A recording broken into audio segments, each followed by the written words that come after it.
Welcome back. Yeah, that was good. Oh my God. We are back for another episode. And it's just me today. I'm going to be talking about my ADHD diagnosis and like what my journey with that has been like. And baby, I should have just recorded me trying to set up this podcast because I went about it in 10,000 different ways. What should have been a 5-second setup ended up being an hour because then of course I had to record a TikTok and then I had to edit the TikTok. Then I had to write down. It just was a whole thing. Okay, but we're going to get into it today. And this is just like me scratching the surface of my journey with ADHD. There's going to be future episodes where I probably talk about other things as, I get to know myself more. But I did think it was important because I've kind of talked about it in previous episodes of feeling like I do have ADHD, but I hadn't had a formal diagnosis, but now I do. And I want to talk about it because I think it's important. And I think a lot of people could relate to this, or maybe somebody is suspecting they may have ADHD or are a little neurospicy. They don't know where to even start. I was that girl. I was there. I hope I can help you by sharing my story. And let me clear this up right away. I am not a doctor. I am not diagnosing anyone. I am simply sharing my experience and what I have learned so far. Please fact check everything that I say for yourself if I'm giving any information, because I literally am just learning about this myself. I am not a professional. If you want professional answers, or if you have questions, or you want to get a formal diagnosis, please, I can help direct you in the right direction to get that set up. But I am not a doctor. I cannot diagnose you, and I am not an expert in this field. I just am an expert in myself, and I am sharing my experience. Now that I got that covered, we can get into it. So I took notes because I'm trying to stay on track here. I'm a rambler naturally. I wanted to make sure I encapsulated, I hope that's the word, my entire story with this journey as best as possible, while also keeping it under 20 minutes. So let's see if we can do this, y'all. Raise your hand if you think I can do it. Okay. So I was officially diagnosed. I know there's a lot of debate on whether people like honor self-disclosure or self-diagnosis versus getting a formal diagnosis. And we could definitely debate that up and down. I think that you know yourself. I think that you know yourself more than anyone will know yourself. And I think that people sharing their stories, you can see yourself in other people's stories and start to put the dots together. One of the strengths of ADHD is pattern recognition. So I trust that if somebody feels like they are in alignment with a lot of symptoms that are associated with ADHD, you know what? I trust your diagnosis, but I do think it's helpful to get a professional one because it just can open some doors for you. And I think having a second opinion is always good. So that being said, I had a feeling that I had ADHD for a while, but the process of getting diagnosed was kind of a hassle. One, it costs money. So I was not in a great place financially. So I didn't have an extra $400 to put towards a diagnosis and then seeing a psychiatrist and then getting diagnosed and getting medication. But moving home allowed me the opportunity to have a little bit more flexibility when it came to money. I was able to get a formal diagnosis, and I've been meeting with a psychiatrist monthly. I was initially diagnosed with anxiety, which I already knew. I had known that for a while. And when anxiety goes unchecked, it can lead to depression. And I feel like, especially in winter months, I struggle a lot. So I was on Wellbutrin right away for my anxiety and depression, and that helped. But what I found, and what I've heard a lot of other women who have ADHD have found, that before they get their diagnosis, they're often misdiagnosed with something else. And they're also diagnosed with something that I think they call them comorbid. Other conditions can often be confused or be misdiagnosed when women have ADHD because the symptoms can present themselves very similarly. So like women with ADHD typically internalize a lot of the symptoms, and so we get diagnosed with like anxiety, depression, sometimes bipolar disorder. I could go down a rabbit hole of that, but essentially I was diagnosed with anxiety and depression first. I felt like it was linked to something else. Once I was diagnosed with ADHD, I was put on Vyvanse, and that has changed my life immensely. Because with ADHD, basically what it is, it's an attention disorder. It's a hyperactive disorder. So basically your brain, with the dopamine and other neurotransmitters, I forget the other one, it just isn't wired the same way as a neurotypical brain. I think that everybody's brains are different. I think everyone has a different experience. Environment plays a factor. Genetics play a factor. But if you have ADHD, your brain is beautiful, it's incredible, but it's also wired to work differently. So when you're trying to force that type of brain to to survive and be successful in a society that is built for a specific type of brain that's not yours, that's where you see a lot of the anxiety and depression coming out, because you're trying to mask and force yourself to be something that you're not. And I think that's what I experienced the majority of my first 30 years of life. And I think now that once I started to realize that, like, okay, maybe I have ADHD. And then once I got the diagnosis, I like just started to build my life differently to support my brain, as opposed to forcing myself to fit something that wasn't for me. My life already started to get easier, and I started to have systems in place that were making me more productive, that helped with my flow and my style of like how I operate. And that was super, super helpful. But once I got put on Vyvanse, I definitely noticed a drastic difference. I will definitely get there, and we're going to talk about all of that. And then, honestly, I know this is going to be like the start of multiple series of me talking about this experience because it's important to me. When I was younger, I was always a good student.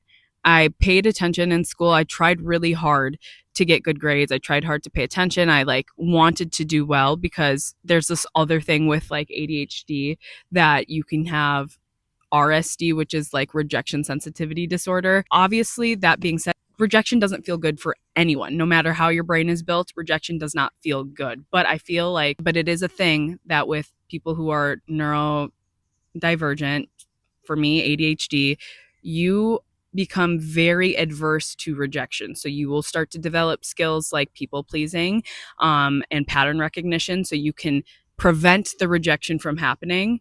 And it happens subconsciously. You are not consciously thinking about this because you don't even know it exists. You don't know it's a thing, but you just know that rejection feels so horrible. You will do whatever you can to not do it. So I became a perfectionist at a very young age, and that's how I got through school. And one thing that we'll get into again, symptoms look so different in women compared to men. So a lot of this was like overlooked when I was growing up. So growing up, I was really good in school, so they didn't really think anything of it. I was quiet. I paid attention. I made friends very easily. And so nobody ever suspected anything, right? But I realized as I got older into like high school, I was starting to struggle a little bit more because homework became a thing. And it's one thing for me to be in person and doing something. It even shows itself right now in my current life. Like, I am so good. If I can show up and I need to be at a place, my brain knows this is what I do here. So it's not really hard for me to get going and get things done. Like if I go to school, I know I'm at school, so I have to be in school mode. That means I'm paying attention, right? But if I'm at home and I was taking classes online, I wouldn't pay attention. It would take forever for me to get started and get going because my brain is not triggered. The environmental factor is not triggered. So my brain is like, we can start a little bit later. We don't have a time schedule. But being at school, I knew what role I had to play. So I did really well, but once I got to high school and had to do homework, like that homework killed me. I was great at taking tests because I would pay attention and listen in class.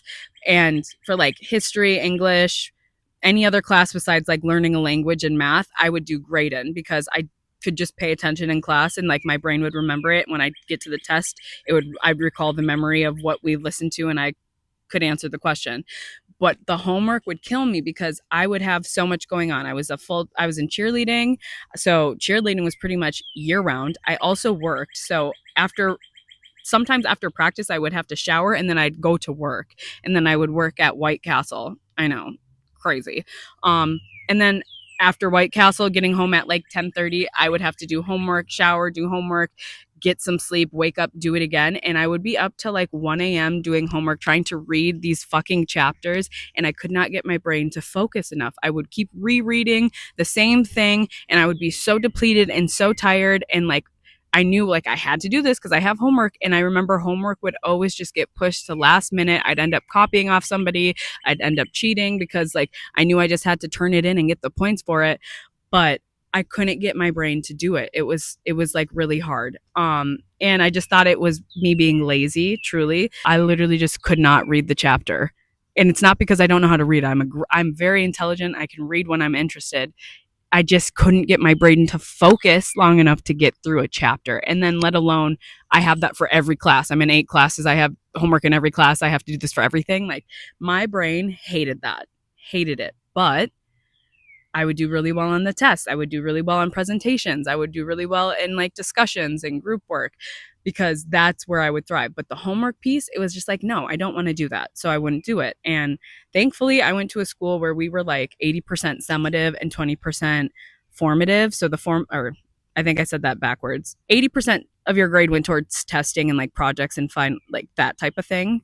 And then 20% went towards the homework. So knowing that, my brain was like, I'm not doing this. So that was like the beginning of my high school career. I just remember having distinct memories of me like staying up so late trying to cram my homework in and like study for tests or like doing my projects on the last day, even though we had like a whole month to do it and like still doing well. So like my brain just learned like I can do it. So why would I change? Why would I do something differently if this is working for me? Another thing I noticed, planners. I'd have every intention at the beginning of every semester, quarter, whatever, that I was going to get organized. This is the semester I get organized and I have everything written down. I have every folder color coordinated. I loved the organization setup process, but keeping it and being and like sustaining that order didn't do well. Yeah, didn't do well in that. Like I would do it for a week, 2 weeks, and then I would just revert back to my old ways of shoving things into my backpack and like remembering things in my brain, not using my planner. Yeah, those were all signs, but didn't know. Didn't know. I just thought I was lazy. And that sucks. I wish I could go back and like tell my younger version of myself like this, you're not lazy, girl. You're actually really, really talented. You're really smart. You're very bright. You just, your brain works differently. And let's honor that. But, anyways, so then I get to college. And one thing about high school, you have a lot of structure. You have a lot of hand holding. There's deadlines. You have this, there's a lot of things that are in place to keep you on track. There's people looking out for you. Your parents are there. They should be looking out for you. There's guidance counselors, teachers. There's a lot of people that are like hands on making sure you succeed. You get to college and that goes out the window. You may be in a certain program that is helping you with that. If you're on a sports team or a club, there's certain requirements that you have to have in order to maintain status in those clubs or those sports. So there's pressure and there's people looking at you. But if you're just a normal, regular student, there's nobody checking for you. There's nobody checking if you did your homework. There's nobody checking if you went to class that day. You go to college and you have complete free will. So if you didn't have those skills already cemented in place from a young age, from high school, you're probably going to struggle when you get to college. And for me, cheerleading saved me. That's the whole reason I even wanted to go to college, is because I wanted to keep cheering.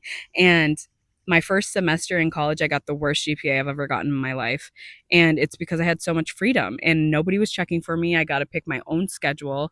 I was like, oh, I can choose when I do my classes. I'm going to put them all over the day. Like I had no idea what worked for me. Like that first semester of college was rough, baby. And I remember I was so ashamed of getting that GPA. I was like, who am I? Is this who I am? And I turned that shit around really quick because one, I needed to get my GPA to stay in cheer. Like I wasn't in jeopardy, but I was getting close. And also like my mom was like, girl, what are you doing? Like my mom has always been, because I've always been independent, my mom hasn't really had to worry about things with me with school. Like I'd get up, go to school. There's be days I'd be late, which is a common theme in my life, which I've been working on. But I would always get to school, do the right thing, stay on track. So my mom didn't really have to worry about me. And she was never really on me about grades because they were pretty good at. She's like, just try not to get any C's. A's and B's are cool. C's, you're in the danger zone. Don't get any C's. Definitely don't fail a class. But I was able to maintain things. So she was off my back. The skills that I developed leading into college didn't really work and transfer when I got to college because there was so many choices and so much freedom and so many new things that like school, what? I didn't even care. But after that, I woke up and I made the dean's list almost every single semester after that point because again, that rejection sensitivity disorder, I was not trying to get any bad grades and be looked at like I'm a dumb student because I'm not fucking dumb. And I'm not fucking lazy. I don't like doing shit that doesn't matter to me. And I didn't realize that at the point. Like you have to play the game, you have to play the system. And eventually I learned how to play the game in the system and I won, but it was a process to get there. And while I'm doing all of that, again, I'm just thinking I'm lazy and like I don't have good systems or I don't have good discipline, which now looking back, I'm like, that's insane because of all the things that I've maintained and I've done. I have crazy discipline. I'm extremely ambitious, but not in the ways that society wants you to be, if you get what I'm saying. They want you to play the role, they want you to do your job, show up, don't ask questions, and just be okay with following the rules. And my brain's like, no, we're not doing that. The great thing about ADHD, and I'll get into that in a little bit, is like our brains are so fucking cool. Our brains are so beautiful, and it is a challenge. And I'm not trying to glamorize ADHD because it's hard. It's not easy, and I'll get into that. But the beauty of our brains, the things that we can do, it's incredible. I can manage 10 projects at once and like keep it going. So like in college, I was a full-time student. I was living on campus. I was first time ever. I was on the cheer team, which was like a full-time job. We had practice 4 days a week. We had games 2 to 3 times a week when we were in basketball season. We were constantly doing events, different events, community fundraisers, blah, blah, blah. Like there was a million things. Cheer was taking a lot of my time. But then you add in the fact that I'm a college student. I have a life to live. So I'm doing that too.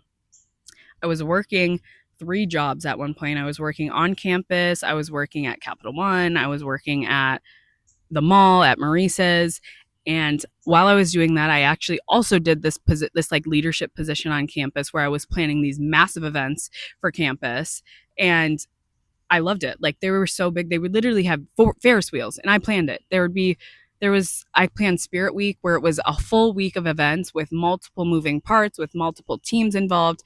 And it's like I did all of that while doing everything I just told you I was doing, while being on the cheer team, while being a full-time student, while having a social life. Like I was able to juggle and balance a lot of things, but I didn't realize that like you need to also include rest. And that's the one thing that I cut out. I was like, I don't have time for rest. Like you can either eat, sleep, or have a social life. You can't have all 3. So sleep went out the window. And I just made it work. But once I graduated, I hit burnout like nobody's business. And that year after college those few years after college was the hardest ever. And that's actually where I started this podcast, which I think is so cool because that burnout I experienced, I had never experienced depression like that before. And I had gone through a lot of hardship in my early years of life and like have been exposed to a lot of trauma in my early years of life. And I never had experienced burnout like that before, depression or feeling like that before, because once I finally graduated and I hit that completion, I was like done burning myself out on every possible end. I finally had like a reset. When I moved to Chicago, I remember I was just so depressed. I was so just not myself. I felt like for the first time in my life, I didn't know what I was doing. I didn't have a plan. I wasn't like, I was excited that I was in a new city, but I felt like a stranger in my own body. The first time in my life I hadn't been in a sport. And cheer had been a huge part of my life for the last decade. So not having that was really hard. And you don't process how much of a loss that is when you kind of retire out of sports, when it's played such an important role in your life, because it gave me structure, it gave me community, it gave me purpose. And I am somebody who likes to like hit goals and like work towards something. So it had all of those things in one. And I met some of the best people in my life in that sport. So then not having that like aspect in my life was so hard, and I had to figure out like what did I like to do to move my body now. So I started like going to the gym, but that didn't feel good, and I just like was unhealthy for me, and that's a whole nother episode. And then I started drinking a lot. I was drinking a lot, but I wasn't working out as much. Like I was drinking a lot in college, don't get me wrong, I was drinking too much in college. But when like I moved to Chicago, it was a new city, I was with my best friends, we were drinking all the time. It's disgusting the amount of alcohol that we went through. I can't look at a Tito's handle ever again. Like anytime I see it, I literally, like even thinking about it right now is making me ill. But like I was just doing a lot of unhealthy things and trying to figure it out. And one thing in college is like you have the syllabus. They literally tell you step by step what you do to graduate, what you need to do to get good grades and to be in good standing, and to be successful, and then you graduate, and then it's like absolutely no rules. You can go any direction you want. You try to compare yourself to your peers, but they're on their own track. They have their own life. They have their own goals. It's just like a mess. And I was really struggling during that time. And then because I had never been through it before, and I've always been like the strong person who does everything, I felt so much shame because I'm like, I don't know what I'm doing. I don't know what I'm doing. And I feel like I'm failing at everything that I am trying, and I'm unhealthy, and I'm unhappy. And it was just a very hard time because now that I know what I know, I was experiencing burnout. I had pushed myself to the limit in college and like was like superwoman doing all these things. And like I remember hearing all the time, oh, Leon is so busy, she's involved in everything, like she has so much going on. And I would hear those things and it would be a compliment to me, and I'd feel like I have to keep doing that to hear that. I have to keep getting that praise in order to feel good and like I'm doing something. And then I graduated, and then it was like, now what? Now what? And I experienced burnout for the first time, and that was scary. And I never want to feel that again. I never want to be that version of myself again. And that scares me to this day, if I'm being honest. So then finally got myself out of that, started to get back in my groove.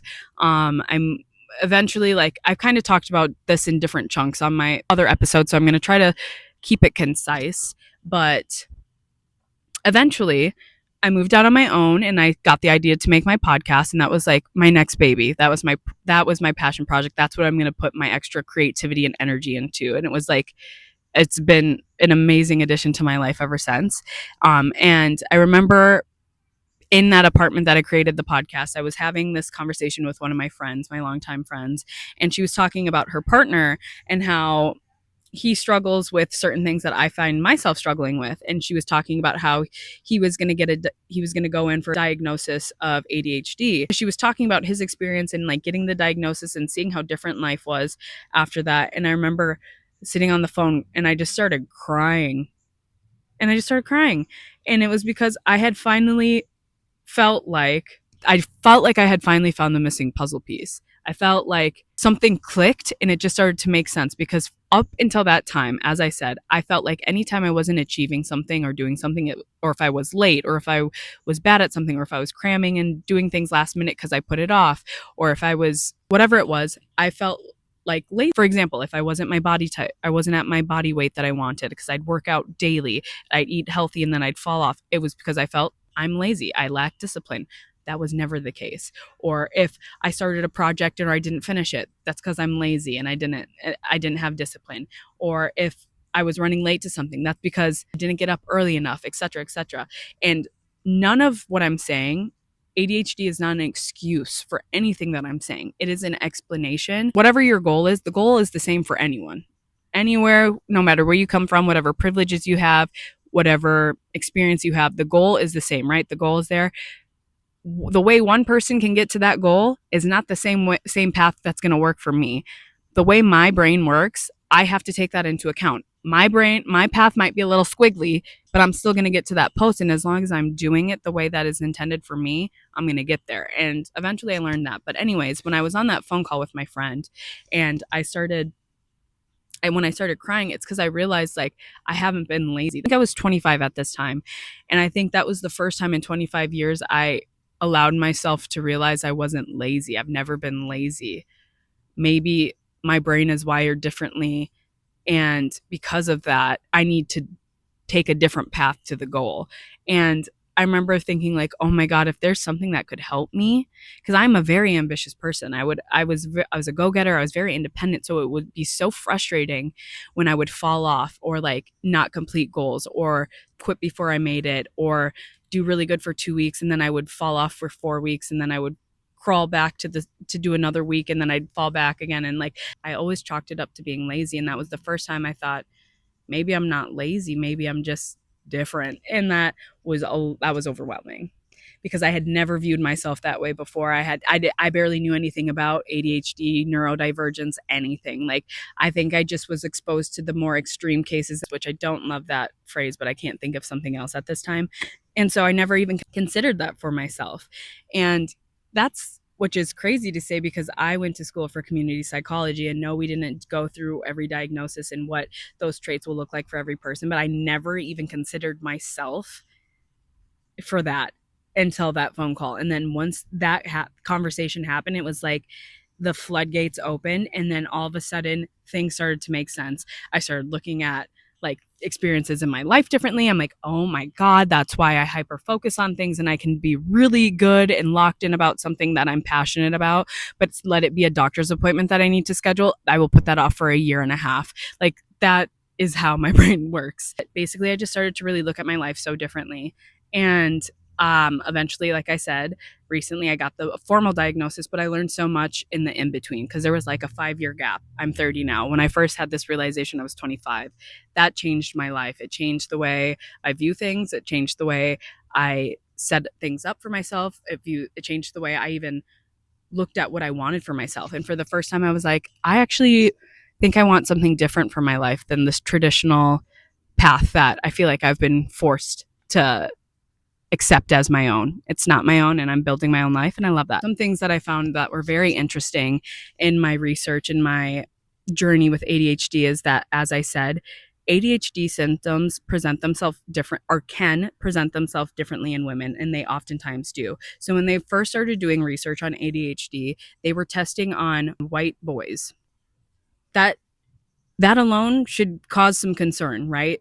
Me as a biracial woman in my 30s, my symptoms are not going to present the same as somebody who is a 5-year-old white boy.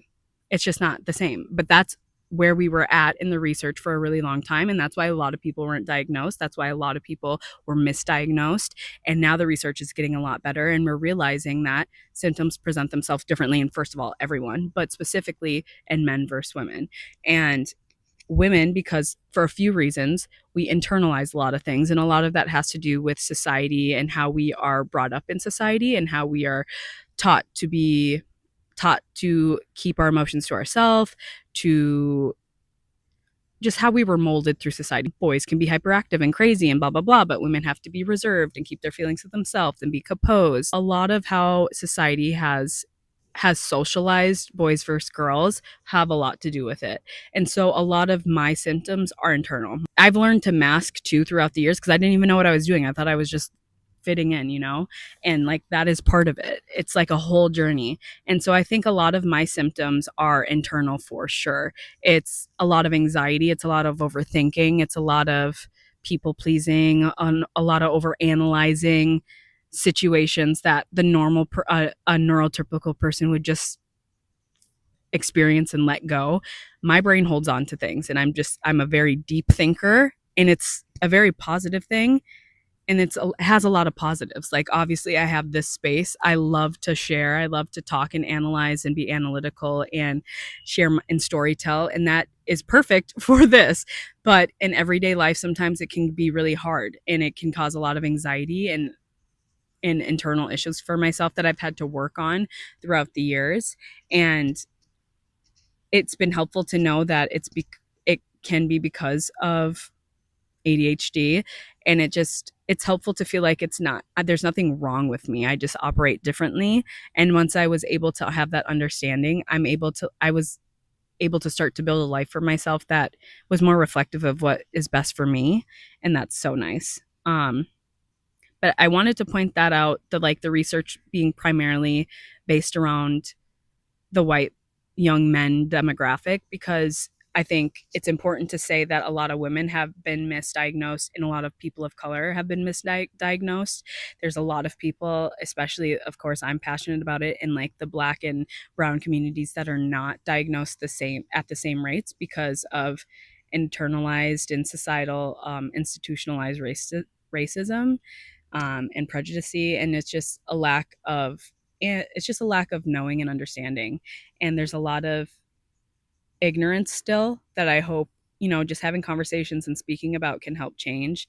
Not saying that I can change everything, but I do think like speaking about things and shedding a light on it helps bring awareness, which helps bring more research, which helps bring more information. And I think that's very important.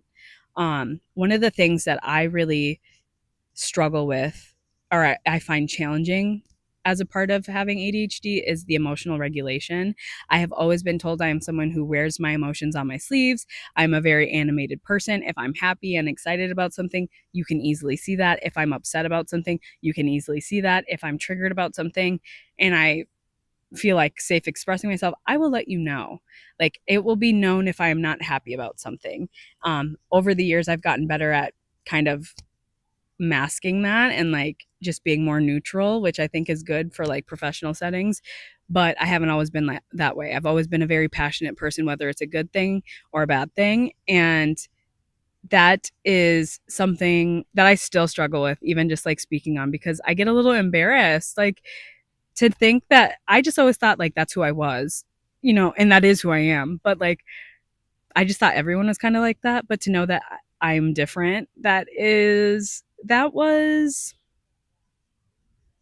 an interesting thing to accept, an interesting journey to accept, because I think there's a time where I would get very embarrassed and be like, okay, people are perceiving me too much. And I think that has like shown itself on my podcast. Like there'll be times where I'm like, okay, I'm sharing way too much. I'm being way too perceived. I feel like this is getting too much, and then I'll take breaks because I just get so fearful of like what people are thinking of me.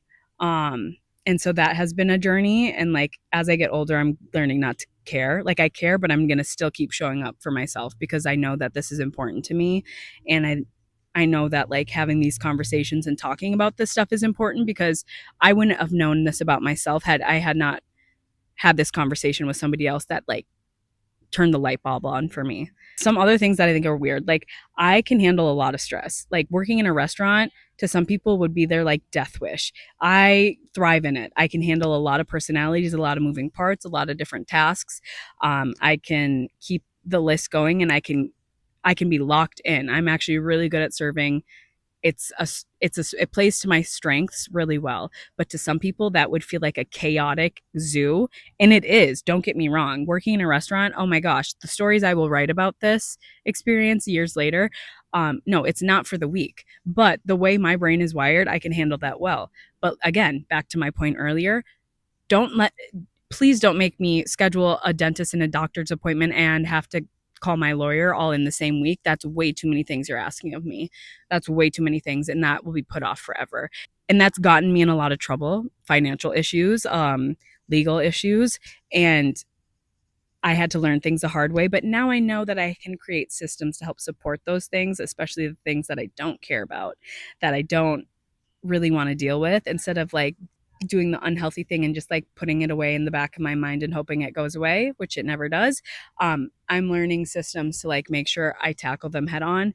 But like I shared, I like to do things last minute. If there's not a deadline or if there's not a consequence and I don't want to do it, a lot of times I won't do it. And that's just literally how my brain works. Whereas somebody with like a neurotypical brain, they don't think the same way. They just see tasks as tasks, whether it's good or bad. They just have to do it and check it off. And I literally don't understand that. Like my brain cannot comprehend that, but good for y'all.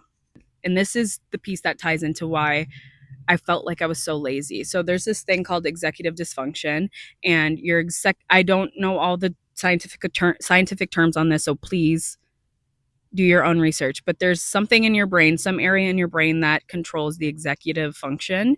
And people with ADHD or neurotypical people or neurodivergent people, I don't know what other diagnosis is. I don't know what other things diagnosis is it also is with, but for sure with ADHD, there's this thing called executive dysfunction. So you can know a laundry list of things that you need to do, but your brain, for some reason, has a hard time prioritizing what is most important, and what needs to get done, and just like the order of operations. And a lot of time people will get into this executive dysfunction freeze. And I can name so many times where I would just be waking up in the morning in a great mood. I'd sit on my couch to get going. I'd start to create my list of things that I needed to do. And then I would literally not leave that couch for hours, because I would just be in a freeze of like, okay, I don't know what to start first. And then I'd try to figure that out, and that would take me down a different rabbit hole. And then I would never get to the actual list. And then I'd realize how much time has gone. And then I'd be in a shame spiral about that and how I wasted so much time that I could have been getting things done. It's like really, it's jail. That's why I'm saying like, yes, there's a lot of quirkiness to ADHD, and it's really fun. And I love the positives and the strengths of it, but there's the challenges that make it very hard. And like the RSD and the executive dysfunction is part of it. The emotional dysregulation is part of it. Like there are a lot of challenges with this that once you get a hold on it, it's totally fine and you'll be okay and you'll create systems and you'll be fine. But when you don't know, it feels like it feels very overwhelming and shameful. Again, tying to that RSD, you just constantly think you're just a bad human, you're a bad adult, you're doing everything bad, you're just wrong, you're broken, and you just feel all these horrible things, and they're not true. They're just not true. And you just, there's a different way to, there's a different path for you and a journey for you to get to that goal, and like one size does not fit all. But you don't know that if you don't know that, and that's why it's important to talk about things. I do want to again highlight some of the strengths of that I found personally that ADHD has given me. So I am super creative. I am somebody who thinks very big picture. I can develop an entire business plan with the ecosystem and how everything's going to flow together and work together and bleed in together, and how it's going to be successful, and how I'm going to get it off the ground and running, and how this is going to work, and how this is going to tie into this, and how it's going to tie into the mission, and how it's going to be community focused. And I can literally give you an entire business plan within like 20 minutes, and I can just do it off the top of my dome, and I can brainstorm and I can throw all these things out if it's something that I'm interested in and passionate about. And to me, that's normal. I didn't know that's not normal. Like, to me, that's my normal. That's my strength. Like, oh yeah, I get that. I can flush that out super easy. Pattern recognition. I see a lot of times, I see things happening before other people see it. And then I look fucking crazy because I call it out. And then people are like, no, you're just overthinking it. And I'm like, okay. And then I start to feel crazy. I'm like, yeah, you're right. I'm overthinking things. And then it happens. And I'm like, I told you. It's because we grew up, our brains are like programmed to pick up on patterns and connect the pieces. Not everyone's brain does that. Mine does. Who would have thought?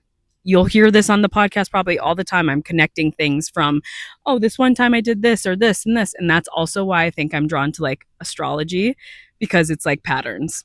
Hyper focus. If it's something I'm passionate about, like this podcast or vlogging or whatever, or astrology, I can lock in and learn about it, everything about it. And for hours, I will spend hours just reading about it, learning it, researching things.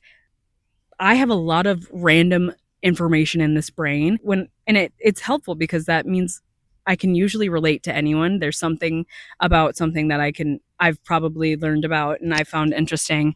And it allows me to connect to a lot of different people. But on the flip side, if I'm not interested, it's like I said, pulling teeth to get that research. Like when I was talking about reading in my history book before class, I couldn't read fucking 2 pages because I kept rereading the same thing and I wasn't retaining any of it. But ask me about astrology, I could tell you what time you were born and what that means for you. It's a weird thing. Shout out to the people whose special interests were like finance and like healthy things. Like mine was just like woo woo witchy stuff, which I'm embracing. We're gonna figure out a way to make that work. But like, yeah, man, I wish I would have had like the I love stocks ADHD. Other strengths is like juggling many projects. Like I said, I can do a lot of things at once, which is a strength of mine. I still need my downtime or else burnout happens, but I can manage a lot of stuff at one time. And that is the beautiful thing of my brain, and I love her so much. I'm also super curious. I love learning new things, as I said. Like, I love a quirky person. I love a weird person. I love somebody who does something that's like off the beaten path, or they go to a beat of their own drum. I'm so drawn to those type of people. I love it. I love it. I just want to observe you. I know that's so creepy, but it's just like I get so curious about things that are not normal. And I love it. I love it. Some challenges really quickly. I kind of already said it, but like impulsive spending. I got myself in a lot of financial problems, and no, I can't just blame it on ADHD, but like that is part of it. We lack dopamine. ADHD, people with ADHD have an imbalance of dopamine. We don't have the same amount of dopamine that like a neurotypical brain starts with. So we are a dopamine seeking person. That's why people with ADHD struggle with addiction a lot. Whether that's to drugs, food, gaming, sex, casino, gambling, like all of those things, I can guarantee you they probably have ADHD. If they're struggling with that, 95% of the time, they probably have ADHD. I'm not a doctor. I cannot diagnose, but patterns be patterning. That was me. I got in a lot of financial issues because I spent a lot of money on careless stuff like clothing and food and going on trips, and I wasn't making smart decisions. And even though those impulses don't go away, I recognize now that the consequences that go with doing those things are a lot more important than the impulse to like buy that new shirt. So I'm more aware, systems are in place so I don't mess up again. But you don't know what you don't know, and sometimes you have to learn the hard way, like me. Time blindness. This is one of my biggest challenges, I swear. And it's something that I'm truly working so hard on. And having deadlines and like times to start is what it's super important to me, or else I will like waste a whole day doing something and not realize how much time I spent on it. Like, I guarantee you, I was only supposed to record this for 20 minutes. I bet you I'm on like 40 minutes right now because I can just get going and I just ramble and time blind. Like, I just don't know. My time blindness shows up in I don't know how long something will take. And even if I have to like, or I will take way too long on something and not realize what time it is. Like, I have to set alarms to leave for work, multiple alarms. I have to set an alarm when to get ready. I have to set an alarm when I need to start wrapping up. I need to set an alarm where I need to get my ass out the door. I'm going to be late. Like, I know that sounds crazy to someone who does not need to do that. I genuinely need to do that. Like, if I do not set an alarm, I will find a trillion things to do within that time period and completely forget what time it is. And that sounds crazy. I know, but it's the truth. And I genuinely never want to be late. I try so hard not to be late, but something always like fucking happens. I don't know what it is. I'm working on it though.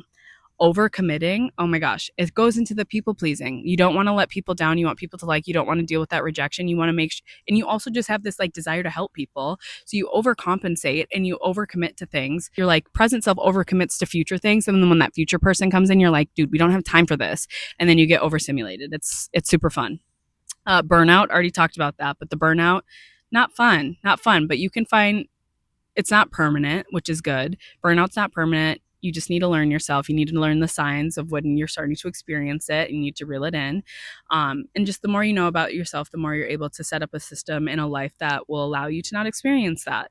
So there's hope for that. Decision fatigue. Unfortunately, no, it's not just because I'm a Libra and I'm indecisive. It's because like I can see both sides of everything. That's like another advantage to my brain is like I can see multiple views and perspectives of everything. So picking the right one is like it's a lot of pressure for me. It's like I can't decide because I can understand both sides. I can understand every perspective. But when I'm really sure about something, I'm really sure about something. And a lot of times like having too many choices can cause me to not make any choice at all and make any movement forward. So being aware of that has been really helpful. And then forgetfulness. Our brains just like operate differently, and we store information and memory differently than like a neurotypical brain. So if it's not really important to me, I will forget it. And so I've had to do things like keep notes, keep a note card, put in post-it notes, set timers, set alarms. Like there's systems that you can put in place to help these things. But if I were to just go off my brain on its own, I'm going to be forgetting a lot of shit because if it's not important, I'm going to forget. That's just kind of how my brain is. And it's not because I don't care. Well, sometimes it is because I don't care, but it's not purposeful. Like I try very hard.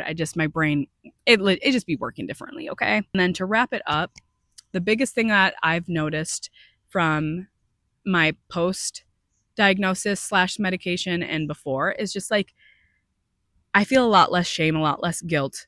I'm learning to build a life that works for me, and I'm learning to accept myself. And that has freed me from a lot of shame, from a lot of anxiety, a lot of depression, a lot of comparison. Those things are still there, but like I think the more that I learn about myself and focus on building a life for myself, the easier it gets to continue to do that. And then it lessens the fear and anxiety of other people judging me or what I should be doing, what society thinks I should be doing. It just like I have more confidence in myself. I believe in myself. I'm nicer to myself.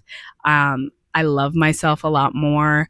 And like I'm aware of my challenges, but I've tried to focus on the strengths a lot more because everyone on this planet is different and we're supposed to be different. And I think it's beautiful. Diversity in the way we think, we move, we look is an important part of this life.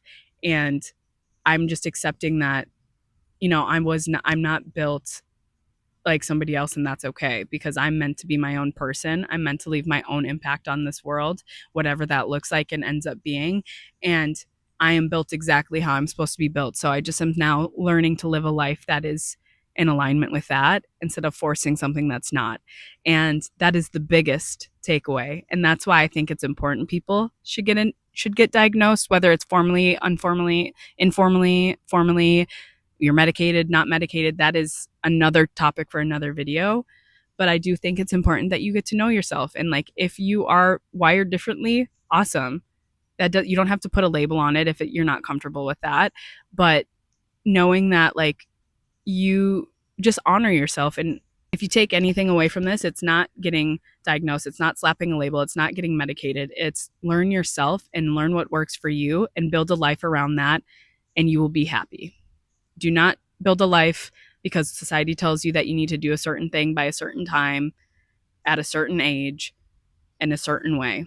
You don't have to do what anyone tells you to do, as long as you're not hurting anyone, obviously.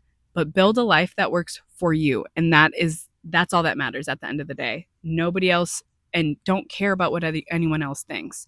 If you are happy, and that's all that matters. That's all that matters in this life. And everyone should be doing that. And if we all just focus on making ourselves happy, we're going to be able to pour into our communities and just be better people in general. I'm not saying to use this as your excuse to be like super selfish and arrogant and like stubborn. This is my way or the highway, but like build a life that feels good for you while also caring for other people around you and not obviously taking into account like don't hurt other people, but prioritize yourself, build a life that works for you and your brain and your life, and you're going to be so happy. And I'm getting there. I'm in the process of doing that, and I'm very happy. It's the happiest I've been. And it's not just because of the medication. It's because I'm actually realizing like I have free will and I don't have to do what anyone says, and I can do whatever I want, and I can be whoever I want, and I can act however I want, and whatever somebody has to say about me, it is what it is. And I'm learning just not to care. In closing, I really want to just drive home that if anyone sees this and is like relating to anything that I said, I see you, bro. I see you. You are not alone. You are absolutely not alone. There's so many people like us. Whatever spot in your journey you're at, you're exactly where you're supposed to be. Keep going, keep learning, keep diving deep, keep building a life for yourself, because ADHD or any type of neurodivergence is not a flaw. It is not a character flaw at all. It is so far from it. It's actually the opposite. It is a strength. It's what makes you unique. It's what makes you you. And yes, there are a lot of challenges that come with it if you are unaware and you're not building a life that is supportive of that. But learning who you are and what works for you and what doesn't is going to unlock how beautiful it is that your brain is built differently and is wired differently. And there's nothing to be ashamed of. What is there to be ashamed of?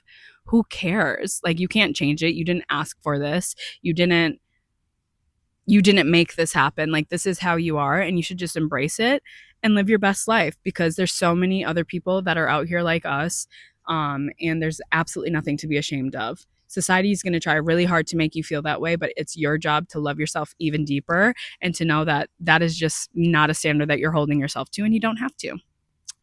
Build a life that works for you, and that's all you're responsible for doing.